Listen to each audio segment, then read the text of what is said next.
네, 여러분 반갑습니다. 이번 시간에는요, 아래팔 근육들을 한번 분류해 보도록 하겠습니다. 예, 먼저 이 아래팔에 있는 근육들은요, 여기 보시는 것처럼 굉장히 많습니다. 예, 아마 우리 몸에서 가장 많은 근육이 몰려 있는 곳일 거예요. 그리고 심지어 여기서는요, 엎친근, 뒤침근, 뭐 팔꿈치근, 뭐 이런 것들을 그나마도 뺀 겁니다. 그러니까 이 가운데 부분을 잘랐을 때 보이는 그런 근육들만 해도 이 정도입니다. 예, 그러니 이것들을 체계적으로 정리해서 배우지 않으면 굉장히 헷갈리겠죠. 그런데 근육들이 이렇게 많다 보니 어떤 기준으로 나누냐에 따라서 다양하게 또 분류가 될 수 있습니다. 그래서 이 시간에는요, 어떤 기준에서, 그러니까 다양한 기준에서 나눠보고 분류해보는 그런 시간을 갖도록 하겠습니다. 네, 먼저 이렇게 표를 만들어 봤습니다. 예, 이 표는요, 먼저 좀 설명을 드려야 될 것 같은데요. 자, 먼저 여기 보시면 이제 노뼈, 예, 잡뼈가 있고요. 예, 이렇게 있다는 겁니다. 그러니까 기본적으로는 해부학적인 구조를 좀 살려서 놨지만 이게 표가 되다 보니까 약간 왜곡은 있습니다. 정말 이렇게 딱 있다는 건 아니에요. 하지만 전반적인 구조는 여기에 따라간다는 거, 위치 정도는 대략 보도록 하겠습니다. 자, 먼저 이 표를 좀 설명할 텐데요. 자, 보시면 여기가 이제 앞쪽, 손바닥 쪽입니다. 우리 해부학적 자세에서 앞쪽이니까 손바닥 쪽이 되겠고요. 자, 그 다음에 제일 아래쪽은 이제 손등 쪽, 그리고 해부학적 자세에서 뒤쪽이 되겠죠. 자, 그리고 이곳이 안쪽입니다. 그럼 좌쪽이 되겠죠. 해부학적 자세 기준으로 안쪽이 되겠고, 다음 노쪽, 예, 엄지손가락 쪽입니다. 예, 엄지 쪽. 그럼 이쪽은 예, 새끼손가락 쪽이 되겠죠. 예, 이렇게 됩니다. 자, 그래서 이러한 기준에서 의거해서 보겠다는 겁니다. 사실 이 구조는요, 어떻게 보시면 좀 편하냐면 왼쪽 손을 쭉 뻗어보세요. 왼쪽 손을 쭉 펴되 손바닥이 하늘로 가게, 위로 가게 왼쪽 손을 쭉 폈다. 예, 그 상태에서 왼손을 가운데에서 예, 이렇게 트랜스버스로 잘랐다라고 보시면 돼요. 예, 그렇게 자르면 예, 이런 구조가 나온다라고 생각하시면 예, 맞습니다. 자, 그렇게 하고요. 자, 그러면 그럼 이런 표가 어떻게 이렇게 구성이 됐느냐? 자, 보시면 예, 이쪽은 그렇게 했을 때 예, 이 앞쪽에 그죠? 위쪽 근육에서 얕은 층입니다. 얕은 층, 얕은 층. 그다음 여기는 예, 중간층이 되겠고요. 예, 그러면 여기는 가장 깊은 층이 되겠죠. 예, 깊은 층이 되겠습니다. 자, 그럼 여기는 반대로 어때요? 이 등 쪽. 등 쪽은 여기가 얕은 층이겠죠? 예, 얕은 층에 예, 5개의 근육이 있고요. 여기가 깊은 층. 예, 이렇게 4개의 근육이 있습니다. 여기 이제 얕은 층이 여기 3개였고요. 1개였고, 2개였고요. 여기는 이렇게 5개, 예, 4개. 이렇게 되겠네요. 그래서 크게 이런 정도로 예, 나뉜다. 라고 보시면 되겠고, 사실 이 위팔로근 같은 경우는 굉장히 중요한 그런 랜드마크입니다. 그래서 이 앞쪽이냐, 또 뒤쪽이냐. 앞쪽은 뭐 이제 보통 굽힌근이거든요. 그리고 뒤쪽은 이제 보통 이제 편근이 있는데, 그것의 기준이 되는, 그것이 위팔로근이기 때문에 이것은 딱 이 가운데 위치해 두시면 아주 중요한 기준으로 삼을 수 있는 그런 근육이 되겠습니다. 자, 그러면 우리가 이제 이 정도 대략 위치에 있다고 보고요. 그러면 이제 이 근육들이 크게 어떤 기준에 의해서 어떻게 분류되는지 한번 살펴보도록 하겠습니다. 네, 먼저는요, 예, 굽힘근과 편근으로 한번 구분을 해보겠습니다. 예, 즉 이제 기능인 거죠. 기능에 따라서 한번 분류를 해보도록 하겠습니다. 자, 보시면 이제 굽힘근을 빨간색으로 표시했고요. 편근을 예, 파란색으로 표시했습니다.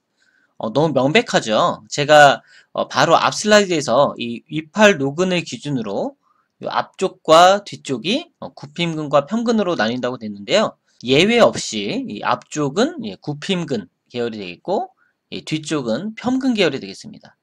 심지어 이름을 보면 대부분 이렇게 굽힘이 들어갑니다. 굽힘. 다 굽힘근이라는 이름이 들어가기 때문에 굉장히 뭐 이름들이 길고 복잡해서 그렇지 어차피 그 이름에 정보가 다 들어있어요. 자, 그런데 긴 손바닥근 여기는 이제 굽힘이란 말이 없죠. 자, 그런데 손바닥 쪽이니까 어떻습니까? 예, 손바닥 쪽이기 때문에 앞쪽이란 거 알 수 있잖아요. 앞쪽. 예, 그렇기 때문에 앞쪽은 굽힘근이다 라고 알면 이것도 큰 어려움이 없습니다. 됐고요. 자, 그 다음에 이번에는 반대쪽, 뒤쪽을 한번 보겠어요. 예, 뒤쪽은 죄다 편근입니다. 역시 뭐 이름들이 복잡해서 그러지 다 편근이라는 이름이 다 들어갑니다. 자, 그런데 역시 예외가 하나 있네요. 뭡니까? 예, 긴 엄지 벌림근이라는 게 있어요. 예, 폄이 아니죠. 벌림이죠. 자, 그런데요. 제가 여기 뭐 체크를 해놨는데 사실은 이 벌림근도요. 예, 긴 엄지 벌림근도 폄을 보조해주는 근육이에요. 그래서 사실 기능상으로는 여기에도 펴는 기능이 들어갑니다. 예, 그래서 이름에서만 폄이 안 들어갔다 뿐이지 기능상이 있기 때문에 사실상 이것도 폄근으로 넣을 수 있어요. 그래서 결국 어때요? 여기 다 예외 없이 뒤쪽은 9개 근육 모두 폄근의 역할을 한다 라고 보시면 되겠습니다. 자, 그래서 굽힘은 위쪽, 앞쪽, 이제 그림에서 이제 위쪽인 거고요. 해부학적으로 앞쪽 손바닥 쪽은 굽힘근, 등 쪽, 그 다음에 뒤쪽은 우리가 폄근으로 생각하시면 되겠습니다. 네, 이번에는요. 손목이냐 손가락이냐, 즉 어느 구조로 움직이느냐에 따른 분류입니다. 예, 구조적인 해부학적인 위치에 따른 분류라고 보시면 되겠습니다. 자, 보겠습니다. 자, 일단 빨간색이죠. 이제 손목, 손목을 움직이는 그런 근육이 되겠고요. 그 다음에 파란색은 손가락을 움직이는 근육이 되겠습니다. 자, 그런데요. 여기서 미리 좀 말씀드리자면 사실 여기 이제 손가락을 움직이는 손가락 근육인데 사실 여기서 나오는 다 모든 근육들은요. 외제근입니다. 즉, 이 팔 위쪽에서 손가락 쪽으로 가는 근육이기 때문에 어쩔 수 없이라도 이 손가락을 움직이기 위해서는 손목도 거치고 손허리뼈 다 거치게 됩니다.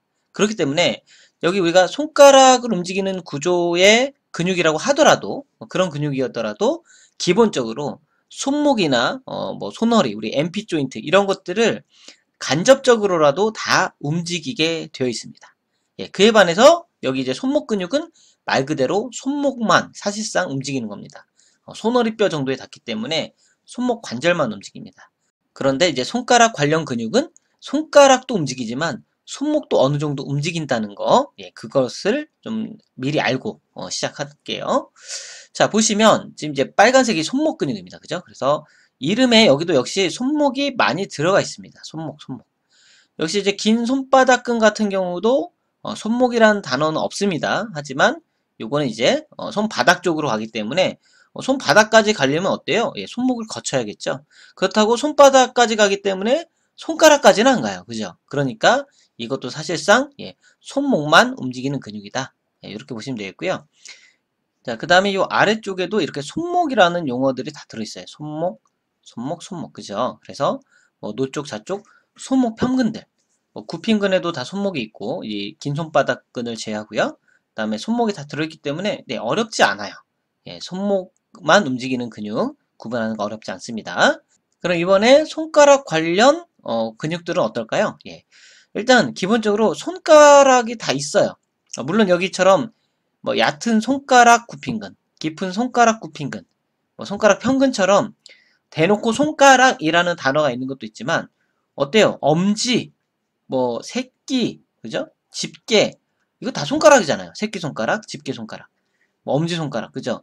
그래서 여기도 나머지도 다 뭐예요? 사실상 손가락 이름이 다 들어있습니다. 그래서 역시 손가락을 움직이는 근육이냐 손목만 움직이는 근육이냐도 구분이 이렇게 굉장히 쉽습니다. 예, 적어도 일단 우리 아래팔에서는요. 위팔 로그는 뭐 이건 이제 예외입니다. 여기서 빠집니다. 왜요? 예, 위팔 로그는 위팔뼈와 노뼈에 닿기 때문에 팔굽을 움직이는 근육이지 손목이나 손가락을 움직이는 것과는 무관한 그런 근육이 되겠습니다.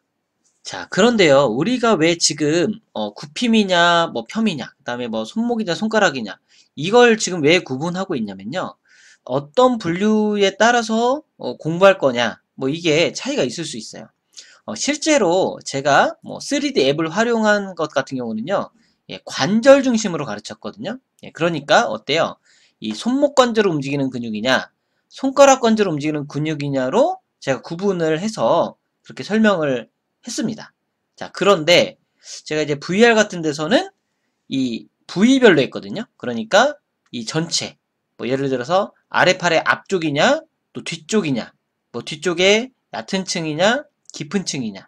그러니까 요게 이제 앞 슬라이드를 말하는 거예요. 지금 제가 방금 말한 거는. 그래서 어떤 관절을 움직이는지 기능적으로 공부를 할 거냐, 아니면 이렇게 해부학적 위치에 따라서 뭐 아래팔의 근육, 그죠?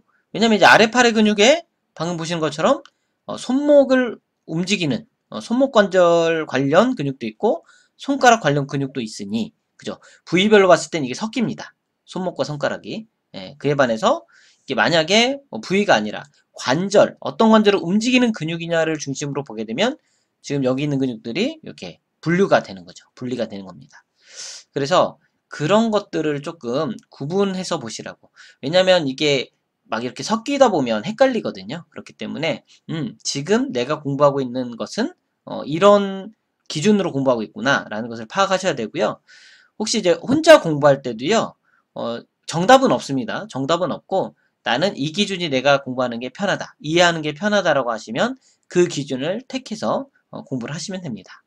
자, 그래서 다시 한번 정리를 드리면 지금 이 슬라이드는요. 지금 보고 계신 이 슬라이드는 지금 손목 관절을 움직이는 근육이냐, 손가락 관절을 움직이는 근육이냐, 즉 관절을 기준으로 분류할 때 이렇게 빨간색, 파란색이 나눠져서 공부를 할 수 있는 거고요. 우리가 이전에 봤던 이 슬라이드는 아래팔의 앞쪽 부위냐 또는 뭐 뒤쪽 부위냐, 이렇게 해부학적인 위치에 따라서 구분이 되는 겁니다. 그렇기 때문에 손목 관절과 손가락 관절이 이렇게 한꺼번에 같은 색깔로 표시가 되는 거죠. 이해가 되시죠? 예, 그래서 기준점 한번 구분하면서 공부를 정리를 하시기 바랍니다. 자, 이번에는 그래서요, 이 두 가지 요소를 다 넣어봤어요. 자, 보시면 예, 손목의 굽힘 근육과 손목의 펴 근육, 그 다음에 손가락의 굽힘 근육과 손가락의 펴 근육을 색깔들을 다 4개를 다르게 했죠. 다만 이렇게 비슷한 계열로 했습니다. 자, 보시면 예, 여기 보시면 예, 빨간색이 뭡니까? 손목의 굽힘 근육들, 그죠? 그 다음에 이번에 아래쪽에 손목의 펴 근육들이 이렇게 있고요. 자, 그 다음에 손가락의 굽힘 근육들 이렇게 3개가 있고, 그 다음에 이번에 손가락의 펴 근육들, 이 긴 엄지 벌린 근도 펴 기능을 한다고 했습니다. 이렇게 4, 5, 6개. 지금 아래팔의 단면에서만 기준으로 보는 거죠. 예, 이렇게 보시면 되겠습니다. 그래서 뭐 이거는 사실 이름만 보고도 충분히 구분할 수 있는 거기 때문에 뭐 어렵진 않아요. 예, 하지만 이걸 그래도 머릿속에 이렇게 좀 구분이 되는구나, 그렇게 정리를 해두시기 바랍니다. 자, 이번에는요, 신경을 중심으로 한번 구분해 볼게요. 예, 사실 신경이 보통 이 굽힘과 펴에 따라 가긴 합니다. 그래도 조금 달라요. 자, 이번에 신경은 어때요? 정중신경, 노신경, 자신경까지 나옵니다. 예, 여기 아래팔에는요, 이렇게 딱 3개의 신경이 지나간다고 보시면 돼요. 자, 일단 이 정중신경은요, 기본적으로 굽힘근이다 보시면 돼요. 굽힘근. 자, 노신경은요, 예, 편근입니다. 편근입니다. 자, 그리고 자신경은요, 좀 독특한데, 자신경은 좌쪽의 굽힘근이라고 보시면 돼요. 편근은 무조건 노신경이고요. 예, 좌쪽의 굽힘근 일부가 자신경이다 라고 보시면 됩니다. 자, 그러면 제가 방금 말씀드린 이 원리에서 비춰보자면, 자, 어때요? 노쪽 손목 굽힘근, 뭐 요쪽 다 어때요? 손가락 굽힘근들 다 정중신경입니다. 정중신경. 그쵸? 예. 자, 그 다음에 여기 자신경 잠깐 놔두고요. 노신경. 예, 펌근들 죄다. 예, 뭐 펌 들어갔다 하면 보시는 것처럼 노신경이 되네요. 자, 그런데 역시 또 이거 벌림근. 이거 또 늘 헷갈립니다. 사실 이 벌림근 계열들이요, 조금 신경 외우실 때 주의하셔야 돼요. 이 벌림근들은 다 들어갑니다. 뭐 벌림근이란 이름을 가진 근육들 중에 정중신경을 가진 것도 있고 노신경을 가진 것도 있고 자신경을 가진 것도 있어요. 그래서 이 벌림근은 조금 주의를 해서 암기를 좀 해두실 필요가 있고요. 자, 그 중에서도 이 긴 엄지 벌림근은요, 요거는 이제 노신경이다. 이렇게 좀 따로 외우셔야 돼요. 일단 위치적으로 다 펴근들과 같은 위치로 지날 뿐만 아니라 또 어때요? 실제로 폄의 역할을 한다고 했어요. 예, 그러니까 이름에 폄이 없어서 조금 서운하겠지만 실제로는 기능상으로 폄의 기능을 하기 때문에 노신경이다. 이렇게 보시면 돼요. 그래서 긴 엄지 벌린 거는 예, 노신경이다. 자, 그다음 위팔록은 뭐 사실 손목, 손가락 근육 아니지만 랜드마크 근육으로서 여기 넣은 거지만 위팔 노근이죠. 예, 노가 들어가 줬어요. 이름에. 감사하게. 그래서 얘도 노신경입니다.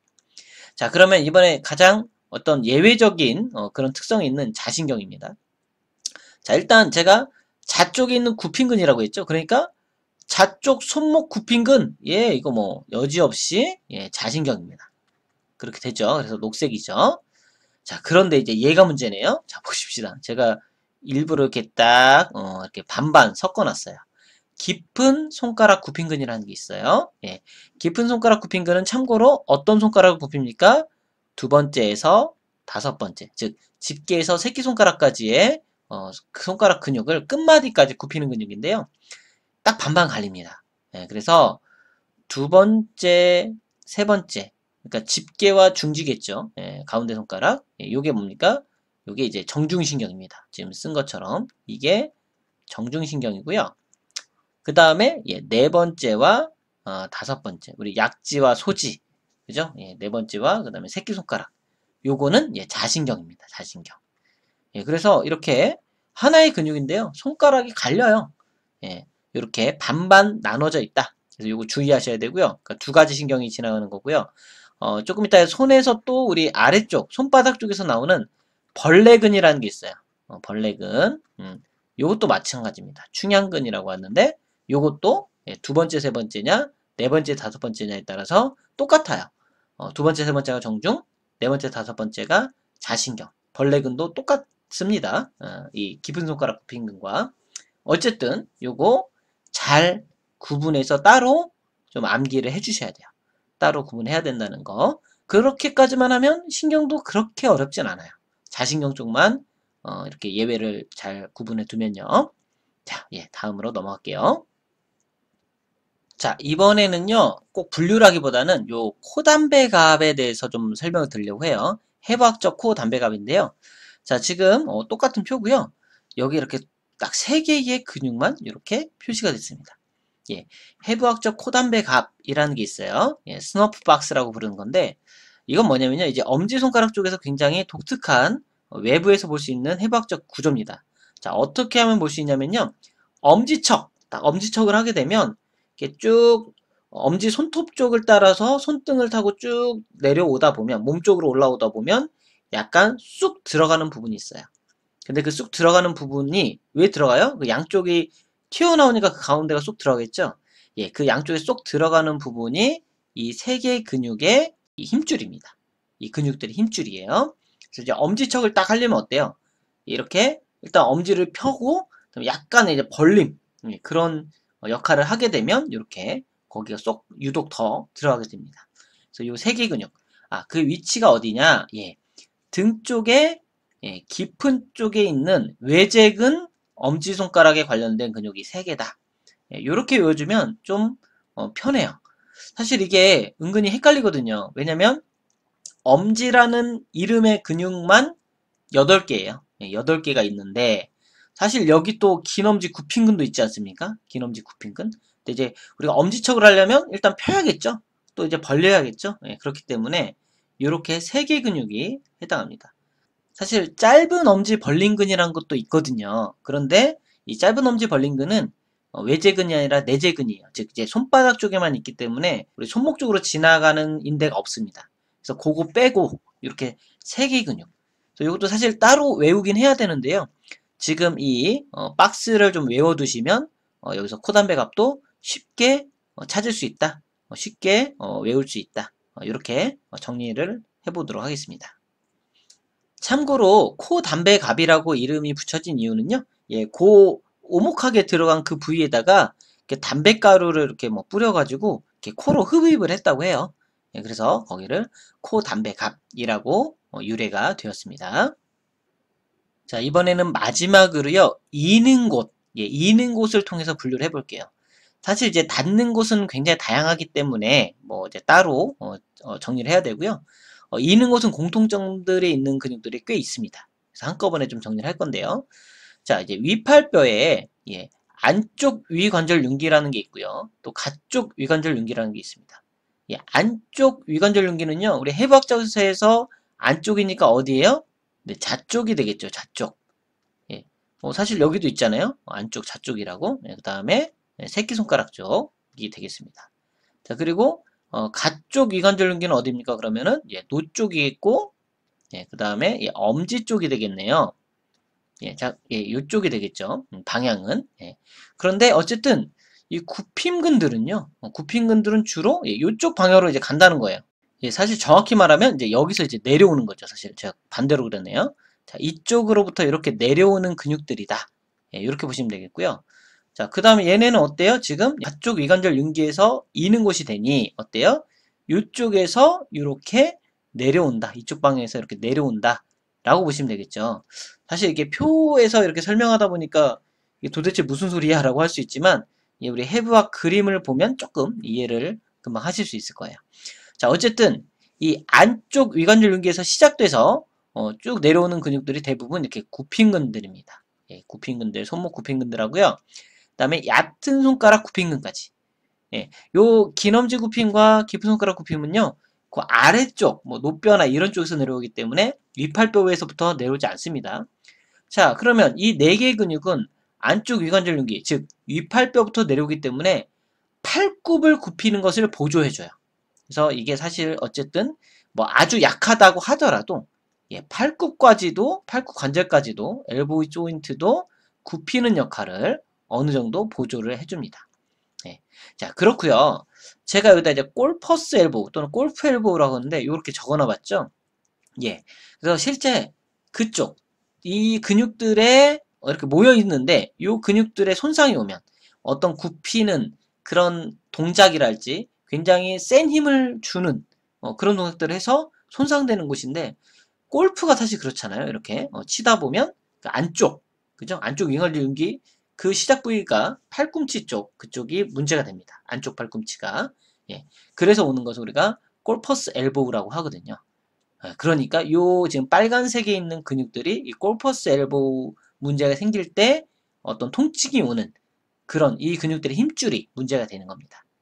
그렇죠. 자, 그 다음에 반대로 가쪽 윙관절 윤기가 손상되면 그쪽 부위에서 내려오는 근육의 시작 부위의 힘줄들이 손상되면 테니스 엘보우 이렇게 이런 것들이 문제가 됩니다. 그게 어떤 근육들입니까? 보니까 겉에 층, 가장 얕은 층에 있는 이런 편근들입니다. 뭐 이제 찾아보면 실제 요 짧은 노 쪽 손목 편근이 가장 키머슬이라고 하는데 어쨌든 이런 근육들의 시작 부위의 힘줄들이 손상되면서 오는 것이 이 테니스 엘보우가 되겠습니다.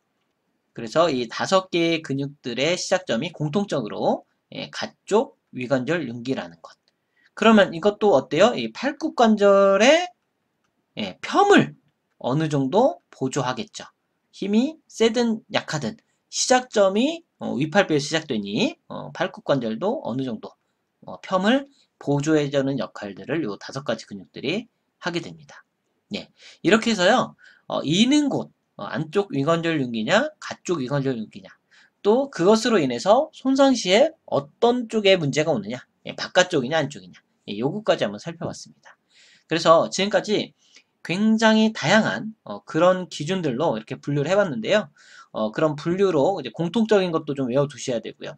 그 다음에 제일 앞서서 설명했던 해부학적인 위치로 나눌 것이냐, 그 다음에 어떤 관절을 움직이느냐, 즉 해부학적으로 나눌 거냐, 기능적으로 나눌 거냐, 이 분류 기준에 따라서 우리 공부할 때 그 범위가 좀 달라질 수 있다는 거, 그 명확하게 하시고 헷갈리지 않고 잘 정리를 해두시기 바랍니다.